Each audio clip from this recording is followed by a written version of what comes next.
खुश रहने के लिए, प्रसन्न रहने के लिए, आनंदित रहने के लिए, टेंशन मुक्त रहने के लिए, तनाव से छुटकारा पाने के लिए, चिंता की चिता से पार होने के लिए आपको समझा बुझा करके अपने मन को संतुष्ट रखना चाहिए, तो कोई चिंता नहीं रह जाएगी, सब ठीक है, आनंद वे। मैं शुरू में सत्संग करने जाता था तो भक्तों की बैलगाड़ी पर बैठता था और उसी में सो जाता था बैलगाड़ी पे। अब इस गाड़ी में बैठता हूँ, इसमें भी सो जाता हूँ। गाड़ी में कोई काम भी नहीं, सो जाओ, एक्सीडेंट हो जाए तो मर जाओ, बात खत्म। एक्सीडेंट होना होगा, हो जाएगा, जागोगे तो भी हो जाएगा, उससे कोई सोने जागने से रिश्ता थोड़े, डरना क्या है। मरना तो एक दिन है ही, मृत्युलोक है, अमर तो कोई है नहीं। और जय मरने से जग डरे मेरे मन आनंद, कब मरी हूँ कब पाई हूँ पूर्ण परमानंद, पूर्ण परमानंद। मृत्यु शरीर की होती है, आत्मा की मृत्यु होती है। आत्मा तो अजर अमर अविनाशी है, शरीर नाशवान। और शरीर जिस दिन से जन्म लेता है उसी दिन से मरना शुरू करता है। ये तुम समझ नहीं पाते, ये खेल उसी दिन से शुरू होता है। 50 वर्ष की यदि उम्र है तुम्हारी, कुल पूंजी आयु की 50 वर्ष, 100 वर्ष, जिस दिन से जन्म लेते हो और जन्म के बाद जो 1 मिनट बीत जाता है, 1 घंटा बीतता है, 1 दिन बीतता है, 1 महीना बीतता है, तो उतना कुल आयु की पूंजी में से तुम खर्च कर चुके हो, यानी उतने दिन अब मर चुके हो। अब वो जी चुके हो या मर चुके हो, जो भी कहो एक ही बात है। जैसे आप पास 10 किलो गेहूं है, 1 किलो खर्च कर लो तो 1 किलो कम हो गया कि नहीं हुआ? अब 9 किलो बचा है, 9 किलो और खर्च करना है। तो 100 साल उम्र थी, अब 35 साल खर्च कर लिया है, तो कितना बचा है? बस 65 साल और खर्च करना है। रोज खर्च करो, आराम से खर्च करो, निश्चिंत खर्च करो, क्योंकि अब सब तो है ही है। अब इसको तुम अच्छी तरह खर्च करो और ऐसे ढंग से खर्च करो इस उम्र को, ऐसे ढंग से जियो जिंदगी कि बार बार 1000 बार मनुष्य का शरीर फिर से प्राप्त हो। ऐसी जिंदगी जियो।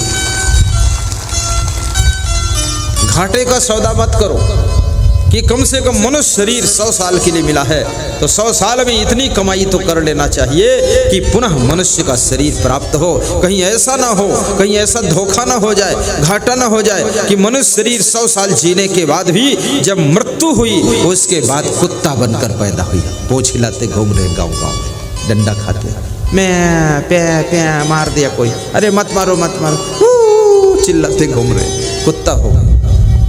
क्यों ऐसी गलत जिंदगी जिए जो कुत्ते का शरीर मिला है?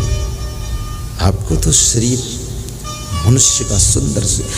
राजस्थान की एक माता जी है सुनीता देवी मीणा, तो कह रही थी कि बस यही जिंदगी जीना है, इसके बाद मरूंगी, लड़का बनूंगी, अब लड़की बनना ही नहीं। हमने कहा लड़की में क्या प्रॉब्लम? बोले लड़की में बहुत झंझट है, लड़का बनूंगी तो आपके साथ संत बन जाऊंगी, आपके ऊपर चंवर डुलाऊंगी, ये पति वती का सब लफड़ा फालतू खत्म हो जाए।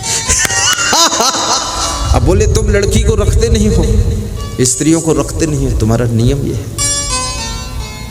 मैं माता बहन को नहीं रखता हूं साथ में, क्योंकि उससे क्या होता है, लोग लांछन लगा देते हैं, लोग कहने लग जाते हैं अरे संसार के साथ में भी तो लेडीज रहती है, उनका भी चरित्र सही नहीं है, तो अपन जब दारू पीना नहीं तो दारू की बोतल क्यों लेकर चले, रखना ही नहीं। सब झंझट खत्म ना रहे, बांस ना बजे बांसुरी, निंदा बुराई का अवसर ही मत दो दुष्टों को।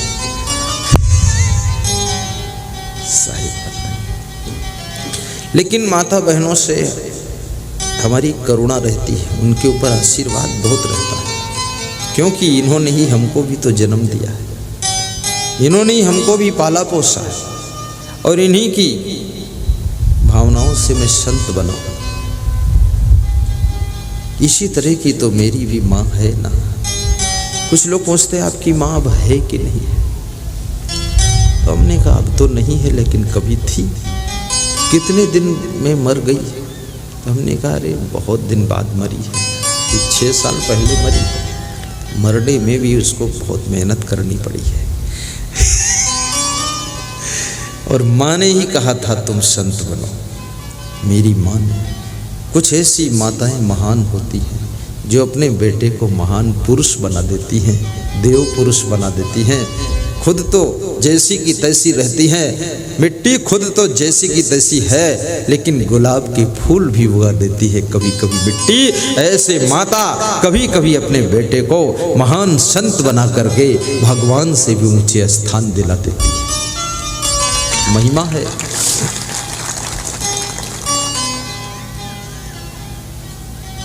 साधु संत तो संतुष्टि, लेकिन संतुष्टि का अर्थ ये नहीं है कि कबाड़ी बने रहो। संतुष्टि का अर्थ ये नहीं कुछ खाओ ही मत। संतुष्टि का ये अर्थ नहीं कि व्यवस्था बिगाड़ के रखो। संतुष्टि का ये अर्थ नहीं है कि गंदगी में पड़े रहो। ये संतुष्टि नहीं है, ये आलस्य है, ये बिना बुद्धि का काम है। पूरी बुद्धि को खर्च करना है और फिर जो रिजल्ट मिलता है उसमें खुश रहना है, उसमें खुश रहना है। संतोषम परमम सुखम। मैं संतोष रखता हूँ, पर ऐसा संतोष नहीं रखता हूँ कि गोबर पर बैठा रहे। गोबर उठाकर फेंकूंगा, साफ करूंगा, जल छिड़कूंगा, फिर हाथ धो के बैठूंगा। संतुष्ट हूं तो घूरे पर थोड़े बैठ जाऊंगा। संतुष्ट होने का मतलब ये नहीं कि झोपड़ी में जिंदगी गुजार दो। संतुष्टि का ये अर्थ नहीं कि जिंदगी भर मोटरसाइकिल फटफटी पर चलते रहो। संतुष्ट होने का अर्थ यह है जो है उसका आनंद लीजिए, जो नहीं है प्रयास करके उसको भी प्राप्त कीजिए और उसका भी और आनंद लीजिए, उन्नति करिए। संतोष कभी नहीं सिखाता है कि उन्नति रोक दो, विकास रोक दो। संतोष सिखाता है खूब उन्नति करो और मन को संतुष्ट रखो, प्रसन्न रहो। अपने पति में भी संतुष्ट रहो। जो तुम्हें पति मिला है ये तुम्हारे भाग्य में था और ये पति ही तुम्हारे लिए अच्छा है। इस पति को धन्यवाद दो, पति को गाली मत दो, पति से वाद विवाद मत करो, पति को भोजन भी टाइम पर दे दो। ये पति बेचारा तुम्हारे सहारे ही जी रहा है। ज़्यादा डांटोगी तो ये दुखी हो जाएगा और ज़्यादा फटकार दोगी तो अधमरा होकर खेत की मेड़ पर पड़ा रहेगा। और ज़्यादा इसको धरसल्ला मारोगी, आंख गुर्रा कर दिखाओगी तो ये बेहोश हो जाएगा कि माँ बाप तो सब छूट गए, अब यही देवी जी का सहारा था और देवी जी इतना खंजर चला रही है, क्या है। एक पति मेरे से रो रहा था, बोल रहा था कि माता पिता गुजर गए, अब मेरी जो वाइफ है इतना कर्कश बोलती है, कठोर बोलती है, अब गुरुदेव कोई सहारा भी नहीं है, उसी के साथ रहना है, और बड़े चोटदार शब्द बोलती है।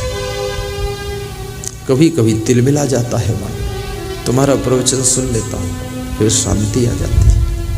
हमने कहा रोज सुना करो, रोज तिलमिलाओ, रोज शांति पाओ। लेकिन वो नारी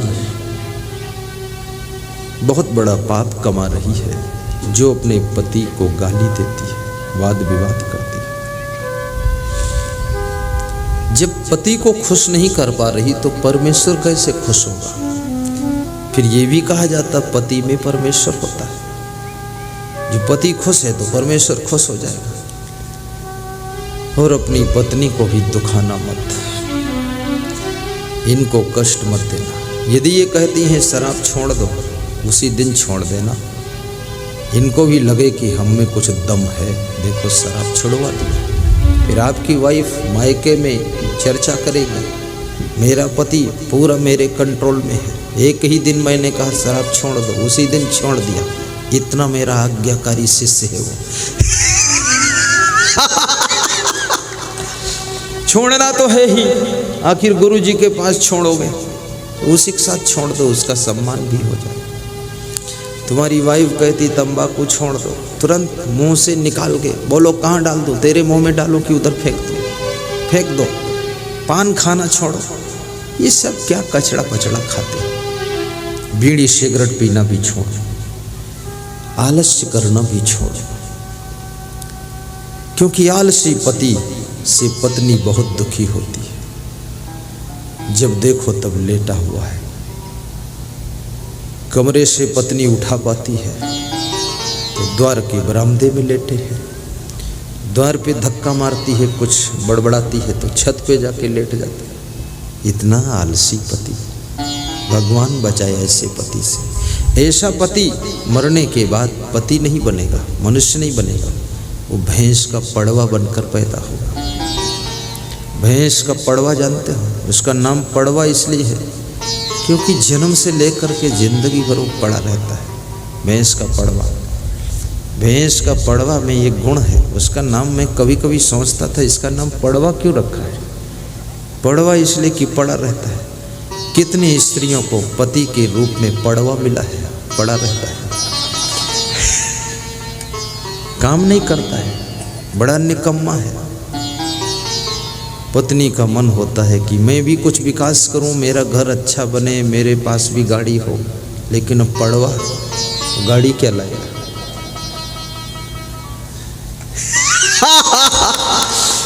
अभी जितने यहाँ पति बैठे ये तो पड़वापना छोड़ देंगे, कल से घोड़ा हो जाएंगे, दौड़ लगाएंगे। पड़वा जैसे पति मत बनो। कितने गुरुओं के चेला भी पड़वा है। मेरे पास तो मैं पड़वा रखता ही नहीं। ये हमारे चेला जितने हैं ना, पड़वा कोई नहीं। ये तो बड़े विकासशील उन्नतशील चेला है, बहुत महान है। देखो एक चेला कैमरा चला रहा है,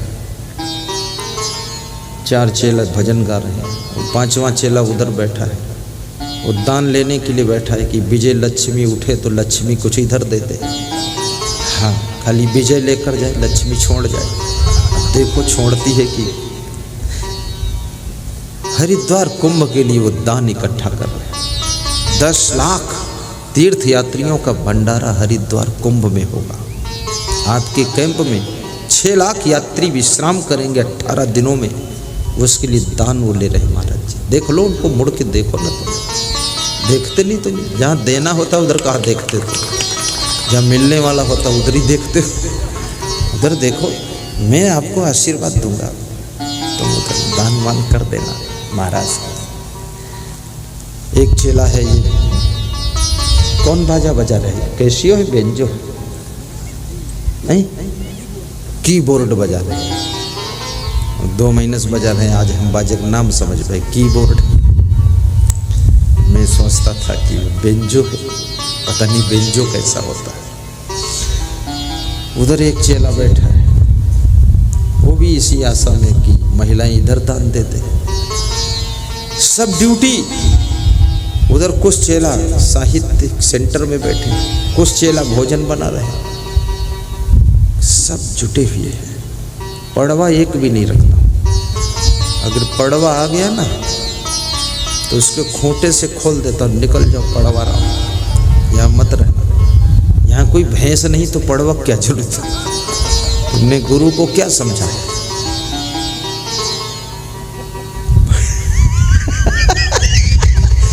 चेला खुश बहुत, उसके ऊपर लगा दो कैमरा जरा, वो जो हंस रहा। हाँ लगा, इसके दांत इस तरह के सुंदर दांत देखो। हाँ लगा लगा।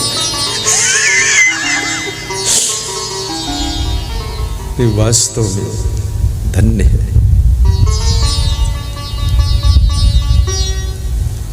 कितने लोग बेटे की शादी करके बहू लाते हैं, बहू का नाम लाड़ी, लाए थे लाड़ी, और जब ससुराल में पहुंची तो भी लाड़ी। 6 महीने बाद वो लाड़ी से बन गई पाड़ी, पड़ी रहती है, काम नहीं करती, इतना फैशन करती है। नाखून में रंग, होंठ में रंग, गाल में रंग, बाल में रंग, खोपड़ी में रंग, माथे में रंग, रंग में रंग, पूरा रंगा रंग, घर में दंगा दंग।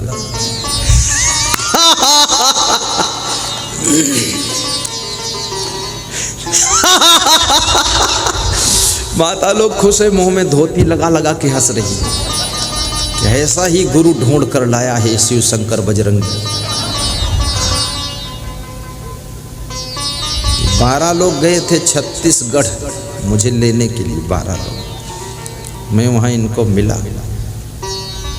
बजरंगी का कुछ गुण इनमें भी है।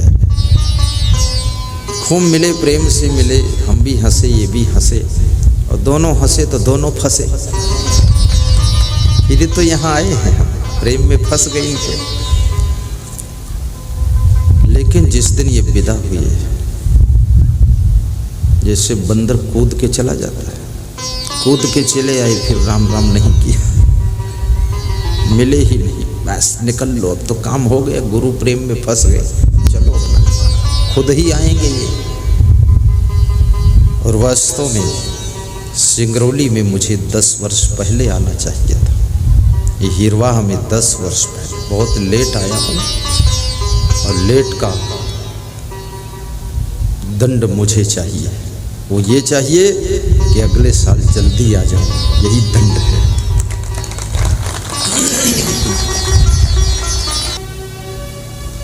संतोषामृत तृप्ता नाम तत्सुखम शांत चेत साम नच तद्धन लुब्धा नाम इतश्च एतश्च धावता।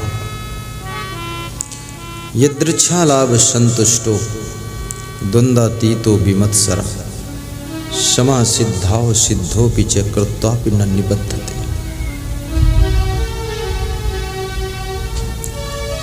शांतुल्यम तपो नास्ति न संतोषात् परम सुखम। गौर करना,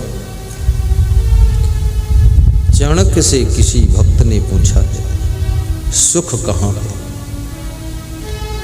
चाणक्य कहते हैं जहाँ संतोष है वहाँ सुख है, जहाँ संतुष्टि नहीं है, लालच है, वही दुख है। संतोष रूपी अमृत सौभाग्यशाली आत्मा को ही प्राप्त होता है। अपने आप को संतुष्ट करने की कला सीखो। अपने घर में भी असंतुष्ट मत रहा करो। जैसा परिवार मिला है फर्स्ट ग्रेड सेकंड ग्रेड का, उस परिवार के साथ सेटिस्फाई होना सीखो। जैसा पुत्र मिला है उसको संभाल कर रखना सीखो। पुत्र और पिता के संबंध बिगड़ने न पाए, पति पत्नी के रिश्ते टूटने न पाए, भाई भाई का प्रेम घटने न पाए, देवरानी जेठानी का स्नेह बराबर बना, सासू बहू में प्रेम और सेवा की गंगा बहती रहे।